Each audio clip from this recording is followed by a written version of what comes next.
नमस्कार, स्वागत है आपका आवाज द वॉइस में। मैं हूं रत्ना शुक्ला आनंद। नेचर पत्रिका में छपे एक लेख में कहा गया है कि कोरोना का जो डेल्टा वेरिएंट है वो इम्यून रिस्पॉन्स को चकमा देने में 8 गुना ज्यादा प्रभावी है। यानी आपके भीतर 8 गुना अधिक रोग प्रतिरोधक क्षमता होनी चाहिए यदि आपको डेल्टा वेरिएंट से लड़ना है। इस विषय पर विस्तृत चर्चा करने के लिए हमारे साथ मौजूद हैं आईसीएमआर के पूर्व महानिदेशक प्रोफेसर एन.के. गांगुली। सर, स्वागत है आपका आवाज द वॉइस में।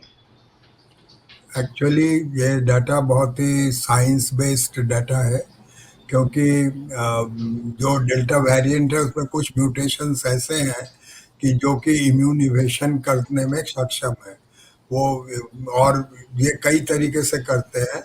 एक जो इम्यून इवेशन होता है, 2 स्टिमुलाई ज़रूरत होती है इम्यून फंक्शन के लिए, एक स्टिमुलस 1, एक स्टिमुलस 2। स्टिमुलस 2 के लिए वो स्टिमुलेटरी मॉलिक्यूल्स की ज़रूरत होती है।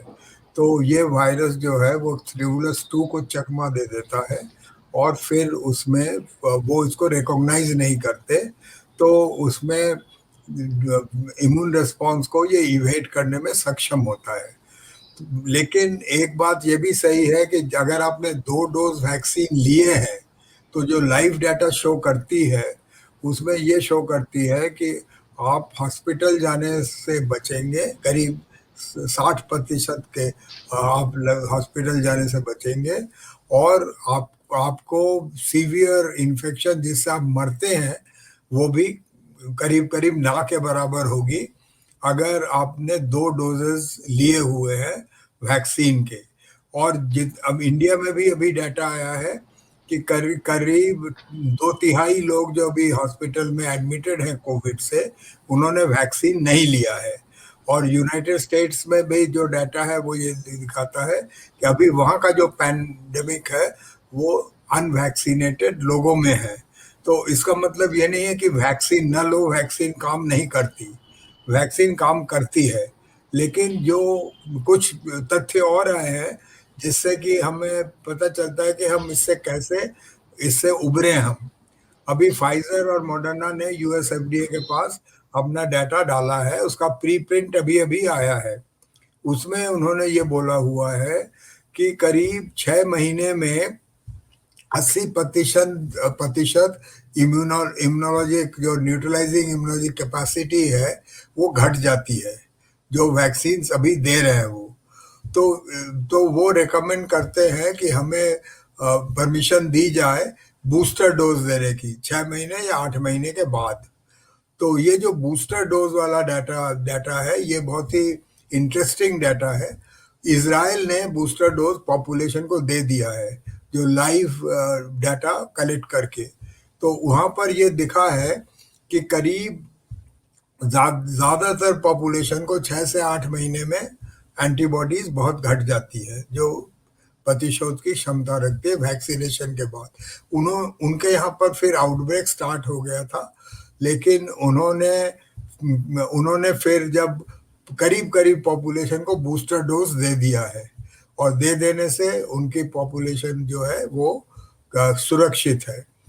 कुछ कंट्रीज ने यूरोप में भी बूस्टर डोज रेकमेंड किया है, और वहाँ पर बूस्टर डोज ऐसे लोगों में रेकमेंड किया है जो कि एंटीबॉडी नहीं बनाने में सक्षम नहीं है, उनमें इम्यूनोसप्रेशन है, जो लोग ट्रांसप्लांटेशन में जाते हैं, हीमोडायलिसिस में जाते हैं, जिन लोगों को इम्यूनोसप्रेसेंट्स मिल रहा है या कैंसर के रोगी हैं, उनमें उन्होंने बूस्टर डोज देने की सलाह दी है, क्योंकि उनमें एंटीबॉडी बनाने की क्षमता या इम्यून रिस्पॉन्स लॉन्च करने की, चाहे वो टी सेल हो या न्यूट्रलाइजिंग एंटीबॉडी हो, कम होता है। उन्होंने ये भी कहा है कि 60 साल से ऊपर वाले ऑप्ट कर सकते हैं बूस्टर डोज के लिए। यूएसए में बाइडेन साहब ने बोला था कि हम बूस्टर डोज देंगे सबको, लेकिन यूएस एफडीए अभी तथ्य को एग्जामिन कर रही है डिटेल में। टोनी फाउची आज ही आए हैं पब्लिक में, उन्होंने बोला है कि जो डाटा उनके पास है उससे बूस्टर डोज 6 से 8 महीने का डाटा फाइजर का है, मॉडर्ना का 6 महीने का डाटा है। बूस्टर डोज देने की सहमति जल्द ही मिल जाएगी। क्योंकि वहां पर बहुत बुरा हाल है, अभी काफी तादाद में लोग मर रहे हैं, और जो अनवैक्सीनेटेड हैं वो वैक्सीनेटेड को भी असुरक्षित कर रहे हैं, दूसरे लोग को भी असुरक्षित कर रहे हैं। तो जिनमें एंटीबॉडी घट जाएगा, चाहे वो वैक्सीनेटेड हों, उनमें फिर इन्फेक्शन होने की गुंजाइश है, डेल्टा वेरिएंट, क्योंकि वो प्रीडोमिनेंट स्ट्रेन है हर जगह पर। इंडिया में अभी ये अनुमति मिलने में थोड़ी सी प्रॉब्लम है, क्योंकि इंडिया भी वैक्सीनेट बहुत तेजी से कर रही है। दुनिया में इतनी तेजी से बहुत कम लोगों ने वैक्सीनेशन करवाया, करीब 1 करोड़ से ज्यादा लोगों का पर डे वैक्सीनेशन हो रहा है। लेकिन अभी भी हमारा काफी बड़ा पॉपुलेशन अनवैक्सीनेटेड है, या उनको 1 डोजेज मिली हुई है। सो वो अभी जब तक हम एक पॉपुलेशन को 2 डोजेज से वैक्सीनेट नहीं कर लेते, एक साइजेबल पॉपुलेशन को, हमारे पास इतनी वैक्सीन नहीं है कि ये अभी क्षमता नहीं है इस वक्त कि हम सबको जो चाहे उनको हम जो बूस्टर डोज है वो दे सके, तीसरा डोज दे सके। इसलिए अभी लगता नहीं है कि इंडिया अभी ये डिसीजन लेगी। लेकिन ड्राइंग ये होना चाहिए, और हम इसमें चर्चा होनी चाहिए, इसमें बहस होनी चाहिए, तथ्यों को देखना चाहिए, और जब भी हमारे में ये क्षमता होगी उस वक्त ये निर्णय लेना चाहिए कि हम बूस्टर डोज देंगे या नहीं देंगे, कम से कम उन लोगों को जो लोग की अच्छा इम्यून रिस्पॉन्स नहीं लॉन्च कर पाते। बिकॉज डेल्टा वेरिएंट जो काफी भयंकर वेरिएंट है, अब ये यही प्रीडोमिनेंट वेरिएंट है दुनिया में। तो अभी जो तथ्य हमारे हाथ में है उससे यही निष्कर्ष निकलता है। जी, लेकिन भारत में जैसे आपने स्वयं कहा कि अभी कई लोग ऐसे हैं जो कि अनवैक्सीनेटेड है, कुछ लोगों को सिर्फ एक ही डोज लगी है, तो बूस्टर डोज का तो अभी दूर दूर तक समझ लीजिए नामो निशान नहीं है। ऐसी स्थिति में इतने संक्रामक डेल्टा वेरिएंट से निपटने के लिए हमारे पास अभी हमें क्या करना चाहिए, क्योंकि जिस तरह से सामने आ रहा है कि हमें इतनी अधिक रोग प्रतिरोधक क्षमता की आवश्यकता है, तो हमें वो कौन सी सावधानियां बरतनी चाहिए? क्योंकि जिस तरह की रिसर्च आपने बताई कि 6 महीने के भीतर जो है वो इम्यून रिस्पॉन्स भी कम होने लगता है, तो इसे लेकर पूरा हम क्या नई जो है योजना हम बना सकते हैं? एक तो है कि जो लोग बहुत ज्यादा इंडोर्स में असुरक्षित एनवायरनमेंट में काम करते हैं, उनको डबल मास्किंग करनी चाहिए, बाकी लोगों को मास्किंग करनी चाहिए। और इंडोर में जब भी कोई जाए, चाहे खाने के लिए या किसी फंक्शन के लिए, उनको करनी चाहिए। उसके बाद जो हमें अभी सबसे ज्यादा भय है कि हमारे यहाँ दिवाली, दुर्गा पूजा, ये सब बड़े बड़े फंक्शंस आ रहे हैं, हमारे यहाँ शादियों का फंक्शन आ रहा है, उसमें हम लोग सब कुछ भूल जाते हैं और हम एहतियात बिल्कुल बरतते नहीं है। हमको लॉकडाउन के समय में जो भी एहतियात बरतना था, हम लोग को खुद को संयम करना पड़ेगा, और दिवाली, दशहरा वगैरह हमको उसी तरह से मनाना पड़ेगा कि जैसे कि हम पहले मना रहे थे। हमें अभी भी भीड़ अवॉइड करना पड़ेगा, क्योंकि प्रेडिक्शन के अनुसार, जो डाटा आया था उसके अनुसार, और जो हम कुछ स्टेट्स में देख रहे हैं, जैसे केरला में देख रहे हैं, वहां पर सिर्फ कोविड ही नहीं, साथ में जीका भी है, साथ में नीपा भी आ गया है। तो ऐसे सिचुएशन में कुछ कुछ जो हमारे प्रांत हैं जिनमें कि अभी हाई है, और वो हैजार्ड इंडेक्स काफी बड़ा है, वो लोग, और लोग हमारे यहाँ पर एक स्टेट से दूसरे स्टेट में बेरोक टोक जाते हैं। कुछ लोगों का आरटीपीसीआर वगैरह होता है कुछ स्टेट से कुछ स्टेट में जाने के लिए, लेकिन फिर भी जो फैलने के चांसेस हाई है। जो थर्ड वेव का प्रेडिक्शन हुआ था वो नवंबर के आसपास हुआ था, ये देखकर कि दिवाली, दशहरा वगैरह ये जो फेस्टिविटीज हैं ये उस पर तूल देंगी करने के लिए। तो हमें उसमें एहतियात बरतना चाहिए, हमें मास्किंग करनी चाहिए जब तक वैक्सीनेशन न हो जाए, 2 वैक्सीनेशन का डोज जरूर लेना चाहिए। और ऐसे लोगों का, जो लोग की वैक्सीनेशन के लिए आगे नहीं बढ़ते, जिनकी रोजी रोटी खराब होती है, वो जाके वैक्सीनेशन के लिए लाइन नहीं लगा सकते, उनके घर, उनके जगह तक वैक्सीन पहुंचाना पड़ेगा। जो लोग होमलेस हैं, जो बड़े बड़े मेट्रोज हैं, वो वहां पर काफी होमलेस है, उनके पास वैक्सीन पहुंचाना पड़ेगा। पेरी अर्बन एरियाज में और रूरल एरियाज में वैक्सीन पहुंचाना पड़ेगा। और हमें वैक्सीन ऐसे लोगों के पास पहुंचाना पड़ेगा जो ट्राइबल एरियाज में बहुत दूरी में रहते हैं, उनका उनको हर समय वैक्सीन तक आने में देर होती है। तो ये हमको एफर्ट करनी पड़ेगी कि हमको वैक्सीन इक्विटी है, वो वैक्सीन इक्विटी हमको रखना पड़ेगा। और फाइनली हमें ये करना पड़ेगा कि हम डिजिटल इंडिया की तरफ अग्रसर हो रहे हैं, लेकिन ज्यादातर लोग जैसे हमारे उम्र के लोग भी डिजिटली savvy नहीं है। अगर हमें कोई बोले, हम ऑलवेज किसी का सहायता लेते हैं। अगर हमें कोविन में जाना है, अपने को रजिस्टर कराना है, वो करना है, मैं अपने आप नहीं कर पाता हूँ, मुझे किसी से सहायता लेनी पड़ती है। जबकि मुझे कंप्यूटर आता है थोड़ा बहुत, मैं कर लेता हूँ, लेकिन ज्यादातर इंडिया अभी इसमें किसी न किसी की मदद लेती है। तो हमें ये देखना पड़ेगा कि कोई हमें लोगों का कम्युनिकेशन और एडवोकेसी बढ़ानी पड़ेगी। उनको ये बोलना पड़ेगा कि आप यहाँ यहाँ पहुंच सकते हैं, जो आपके घर के पास हैं, 4-5 किलोमीटर के दायरे में है, आप वहां पहुंच जाइए। तो आपने रजिस्टर किया चाहे नहीं किया, वहां पर कोई आपको रजिस्टर करा देगा और आपको वैक्सीन दिला देगा।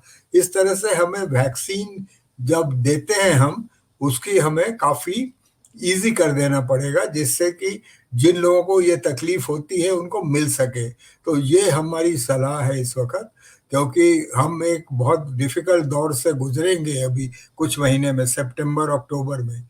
और हमें चाहिए है कि सितंबर अक्टूबर नवंबर हम लोग जो भी करें बहुत सावधानी से करें, और गवर्नमेंट पॉलिसीज का पालन करके करें। और जहां तक हो सके हमको चाहिए है कि हम लोगों तक ये खबर भेज सके जो उनके समझ में आए कि उनको करना क्या है। कई लोगों को पता नहीं चलता उनको करना क्या है। स्थिति जो है वो एक तरह से हाथ से निकल जाती है, तब हम लॉकडाउन लगाते हैं, तब हम ज्यादा सक्रिय होते हैं, तब हम ज्यादा जो है वो कड़ाई बरतते हैं। अभी एक बार फिर से फेस्टिव सीजन आ रहा है और जब इस तरह की रिपोर्ट भी आ गई है, तो आपको लगता है कि अभी से ही हमें कुछ इस तरह के प्रबंध करने होंगे? बिल्कुल करना होगा, बिल्कुल सही है रत्ना जी, बिल्कुल हमें करना पड़ेगा। अगर हम थोड़ा सा या संयम अगले 3-4 महीने कर लेते हैं, हम एक बहुत साइजेबल पॉपुलेशन को वैक्सीनेट भी करने में सक्षम होंगे। हमारा वैक्सीनेशन रेट बहुत ही हाई है, और कुछ नए नए वैक्सीन भी आ रहे हैं हमारे पास। अब सिर्फ 2 ही वैक्सीन नहीं, हमारे पास 4-5 वैक्सीन हमारे पास उपलब्ध होंगे। मॉडर्ना का भी मैंने आने वाला है, उसमें नेगोशिएशन चल रही है, सरकार वो इंडेमिटी क्लॉज पर ध्यान दे रही है। तो ये वैक्सीन भी आ जाएंगे, तो वैक्सीन की उपलब्धि काफी हो जाएगी। तो हमारे पास हमको सिर्फ 3-4 महीने और संयम बरतने हैं।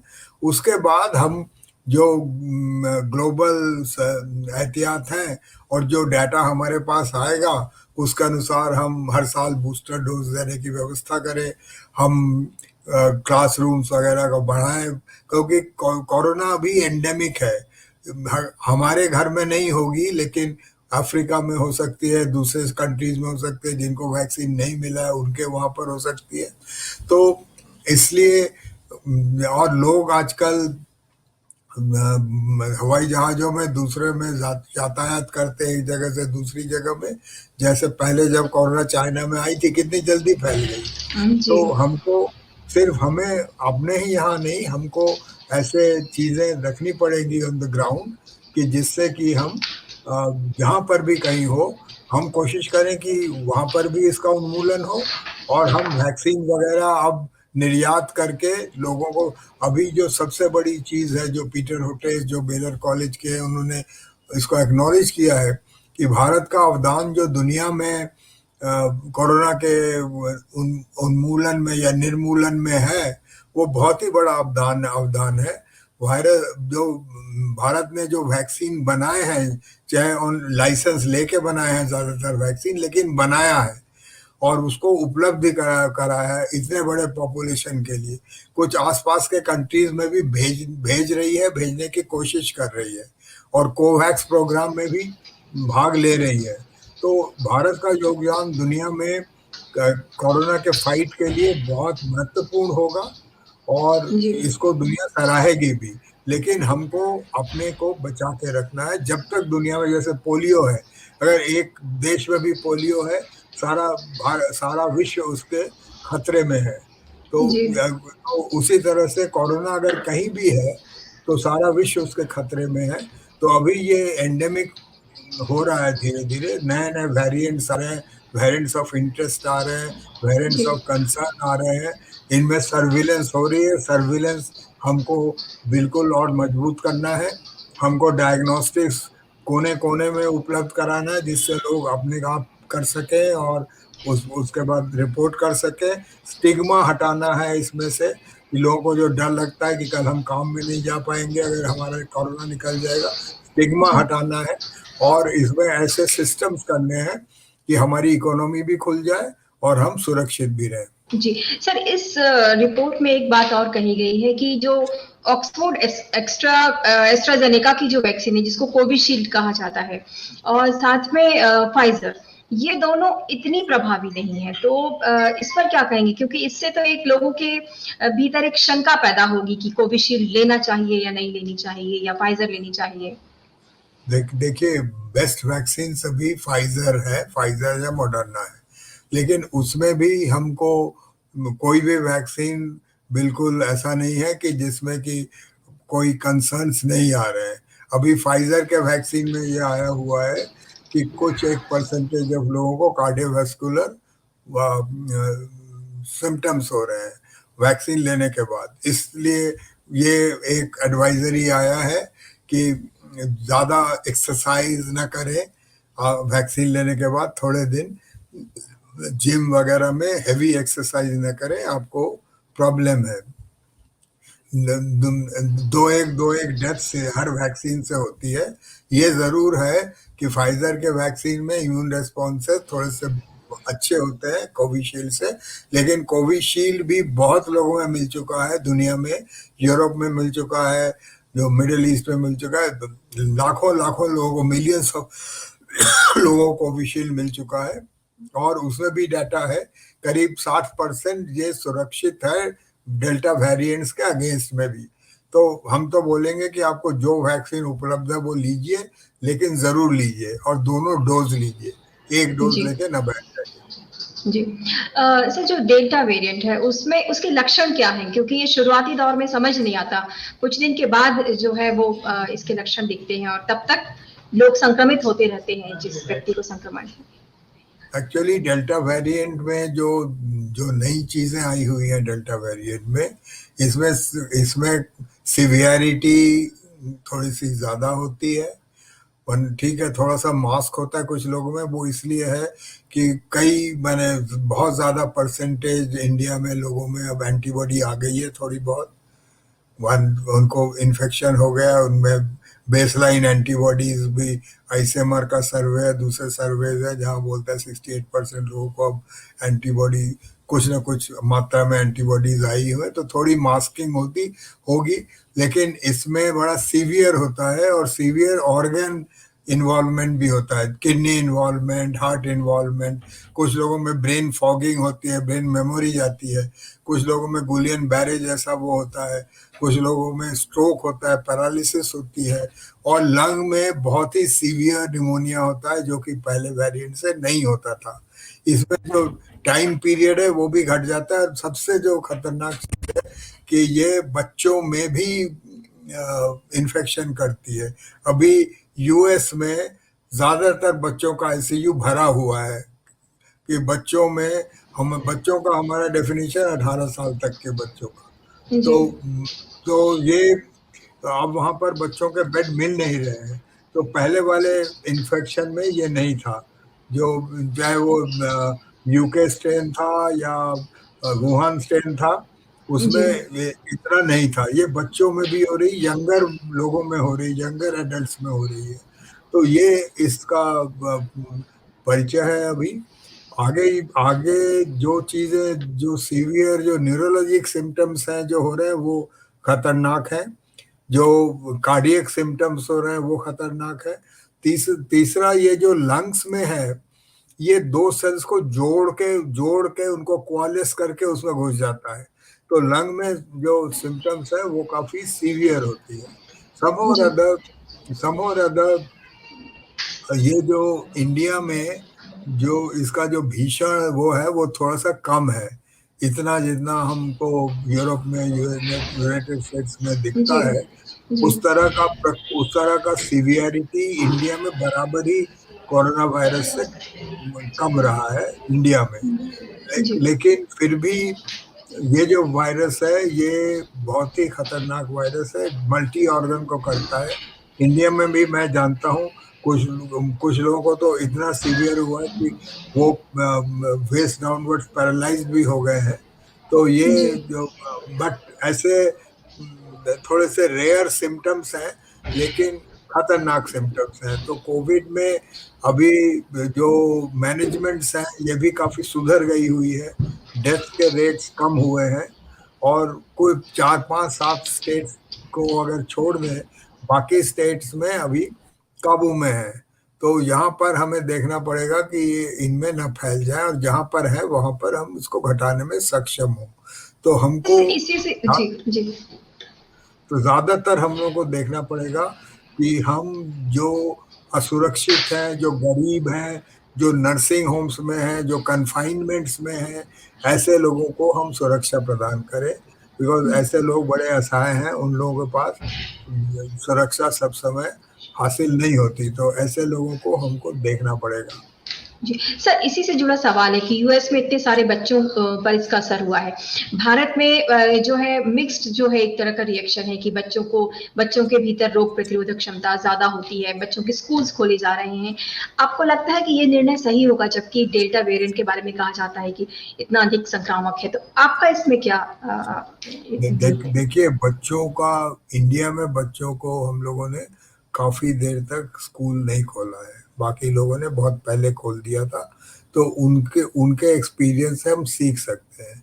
हमें सारे टीचर्स को इम्यूनाइज करना पड़ेगा, सारे जो बच्चों को ट्रांसपोर्ट करते हैं उनको इम्यूनाइज करना पड़ेगा। हमको जो क्लासेस हैं वो छोटे साइज के बनाने पड़ेंगे, ये नहीं कि 200 लोगों को बैठा दिया कहीं, 30 से 25 से ज्यादा साइज का क्लास नहीं होगा, चाहे हम कई क्लासेस लें। हमको सादा एम्प्लॉय करने पड़ेंगे, टीचर्स एम्प्लॉय करने पड़ेंगे, हमको स्कूल्स में पीपीईज बांटने पड़ेंगे, हमें स्कूल में बच्चों को भी मास्किंग करवानी पड़ेगी, जो जो बच्चे मास्किंग कर सकते हैं, सारे बच्चे नहीं कर सकते। बच्चों स्कूल्स में सैनिटाइजेशन की जरूरत होगी, स्कूल्स में हमारी जो एनवायरनमेंट है वो खुला रखना पड़ेगा, जिससे कि अब हवा ठीक से सर्कुलेट हो सके, स्कूल्स में खिड़की वगैरह खोल के रखनी पड़ेगी, हमको इस तरीके से स्कूल चलाना पड़ेगा। अब जो भारत की एक परंपरा थी कि कई समय हम अगर बरसात ना हो या ना हो तो हम लोग बाहर भी बैठा के कर सकते थे, वो बहुत अच्छा रहेगा। तो बट इसके लिए पैसों की जरूरत होगी, हमको स्कूल्स में हमको अनुदान देना पड़ेगा, और उस अनुदान से स्कूल में बच्चों को हमें मिड डे मील भी थोड़ा सा बेहतर करना पड़ेगा, क्योंकि बहुत ज़्यादा बच्चों के लिए यही एकमात्र न्यूट्रिशन का आधार था, और ये अब तक इनको नहीं मिला। दूसरे कंट्रीज में इनके घर में पहुंचा था मिड डे मील, और स्कूल खोलना ही पड़ेगा, क्योंकि बच्चों का जो मेंटल डेवलपमेंट है, ग्रोथ है, वो स्कूल में जाके ही होता है, वो घर में बैठ के वो खराब हो जाता है। तो बट हमको जो आपने जो पूछा हमसे सवाल, उसमें जो जो चीजें हमने बतलाई वो सारी करनी पड़ेगी, हमारे पास जी कोई ऑप्शन नहीं है। जी और पब्लिक स्कूल में तो करना ही पड़ेगा, और जी करके हम स्कूल खोल सकते हैं, और बच्चों को पढ़ाना बहुत जरूरी है।